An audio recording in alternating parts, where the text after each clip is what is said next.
In August 2025, the three leaders of Russia, China, and India met in a landmark summit. Their three countries' capitals are almost 6,000 kilometers apart. They share very little politics and even less in terms of culture.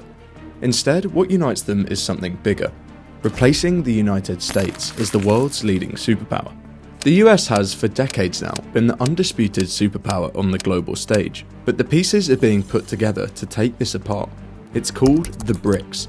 You may have heard of it. At first, Brazil, Russia, India, China, and South Africa looked like just another shaky coalition destined to fail. But as time went on, it started to gain momentum, all while America was becoming complacent. What started as 5 countries is now 20, with 30 more on the waiting list. Together, they already make up half of the world's population.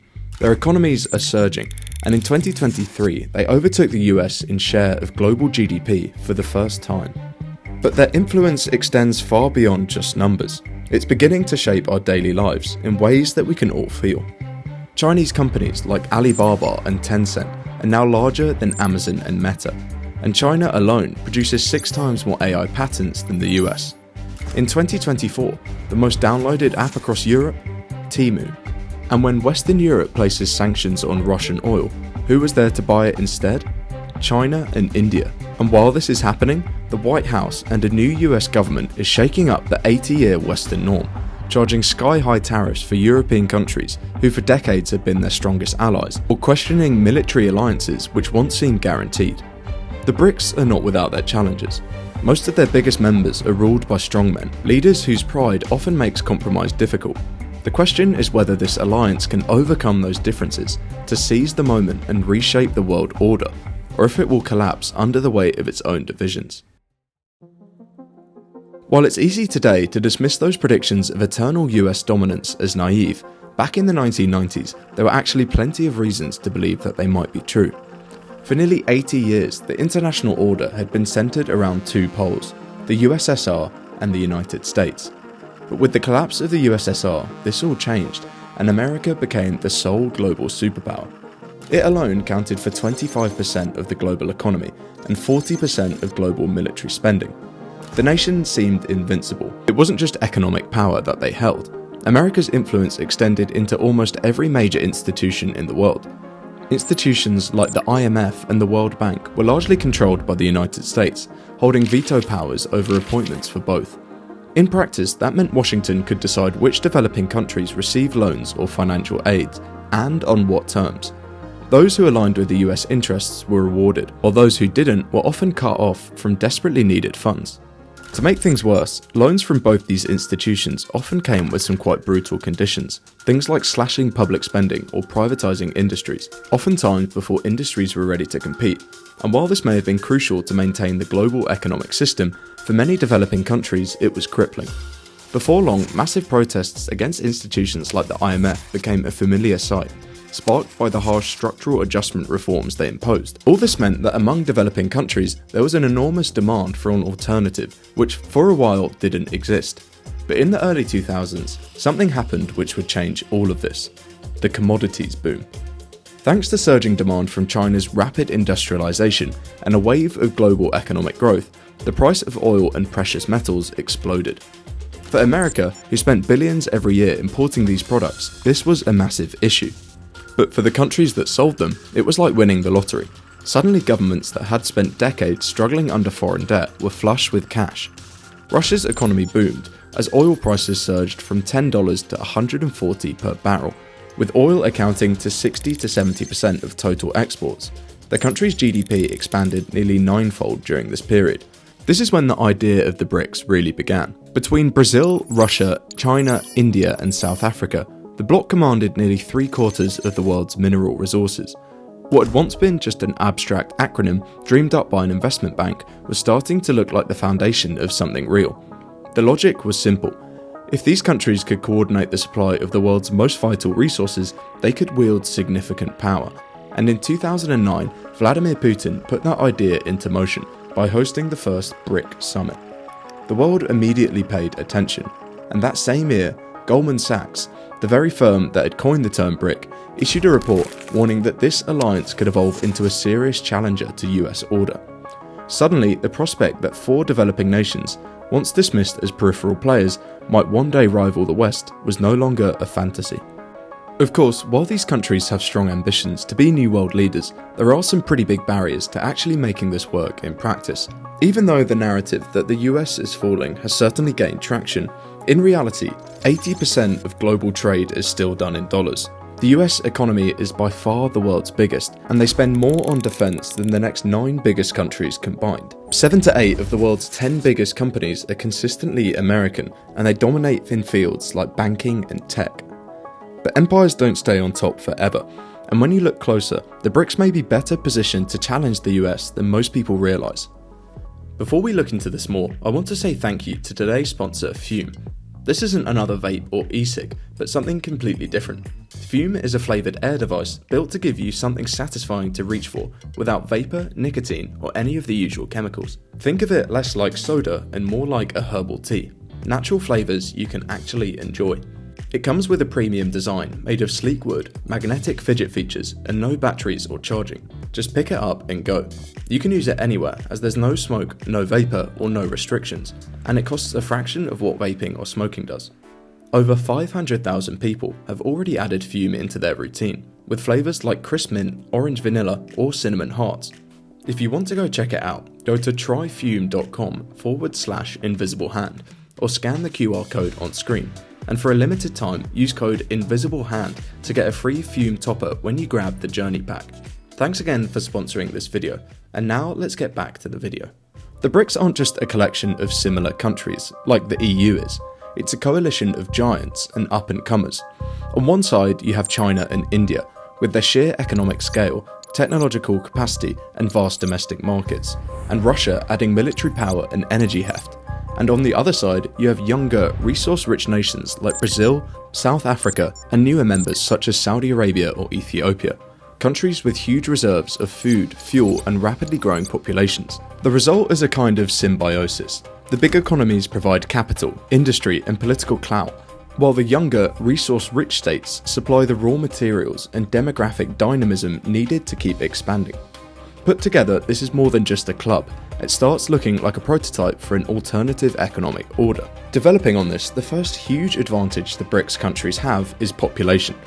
Since the first meeting was called, the group has expanded and now includes 20 countries and nearly 4 billion people, which is 13 times the population of the US, a gap which is only set to grow. Whilst populations in Europe and the West are stagnating, Africa and Asia are only just beginning to take off. Now, sheer numbers don't automatically translate into power. The average Indian worker, for instance, still earns about 3% of what an American does in an hour, which does limit global influence. But that's where something called the catch-up growth comes in. It doesn't matter that Indian wages are lower, because they don't have to invent the technologies that the West did to develop. They simply jump straight into adopting the most modern systems. For example, a factory worker in India can go from having no phone to a smartphone in a single leap. And businesses in Africa can skip landline networks and jump straight to mobile banking. And this explains why it isn't uncommon to see growth rates up to 4 times higher than in the West. And this expansion isn't just theoretical, it's already beginning to happen. Since 2018, the 20 BRIC countries have had larger GDP than the entire G7 combined. But the real power isn't just about size, it's about building the kind of institutions that can rival the IMF and World Bank, and give the Global South support without strings tied to Washington. And bit by bit, this is slowly starting to happen, but just under slightly different economic instruments. This is mostly down to China. Over the last decade, its Belt and Road Initiative has become the largest infrastructure project in modern history, with $1 trillion in loans and more than 150 countries involved.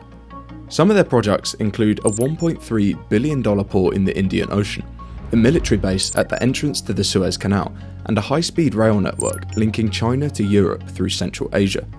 These obviously aren't just random projects, they're all strategically placed to build a new world order from the ground up, working to secure control over resources that will be key to the future of the global economy. And that's where the real leverage of the BRICS group lies. It is increasingly having control over trade routes and commodities that the rest of the world simply can't live without. With the oil-rich nations, Saudi Arabia, Iran and the UAE added in 2023, BRIC nations now produce 44% of the world's oil, the most used energy source in the world. But it's not just oil. More than 70% of the world's reserves of rare earth minerals are also found in these countries. Things like lithium, cobalt and nickel, all metals that power electric vehicles, wind turbines and batteries. All of this means as countries adopt greener technologies, their dependency on these minerals will also only grow. And this is where we can really see the BRICS starting to exert their influence. Picture a scenario like this. Countries which are desperate for oil or need lithium for their electric cars will only be able to buy it if they accept Ukraine as part of Russia, or if they use exclusively Chinese technology for their government systems. While this is certainly a very real threat, it can often be easy to get carried away with this vision. US dominance is far from over. Yet instead of consolidating this position, Washington seems determined to undermine it. The Trump administration's flagship tariffs have slapped unprecedented costs on foreign companies, even long-time allies like Canada, EU, Japan and Australia, and the financial effects are only beginning to show. But as selling into America gets more expensive, countries will turn towards other vast markets like China and India, where billions of consumers are just entering the middle class. Economists warn that the US could lose up to $500 billion in global trade as tariffs push businesses toward BRIC countries. In the past, the US consolidated power through soft influence, foreign aid, opening universities to international students, and promoting ideals of freedom and democracy. This helped build a vast network of allies that cemented its superpower status. But stricter immigration policies and a retreat from openness have left many of those same allies questioning whether they can still rely on Washington for support. And Trump's actions have only deepened those doubts. He's publicly praised Xi Jinping's authoritarian power and claimed Russia's invasion of Ukraine was genius and savvy. Then in June, the US bombed Iran's nuclear sites, which various Arab countries saw as a fundamental violation of Iran's sovereignty, further straining relations. The coming decades offered the BRICS a chance to put the US on the back foot, but to seize it, these countries would need to do something they've never actually done before: agree with each other. Conferences and handshakes are one thing, but it's a stretch to say that these leaders even like each other. China and India, for example, have been locked into a border conflict for years. And beyond geopolitics, the BRICS nations have fundamentally very little in common culturally, historically or politically.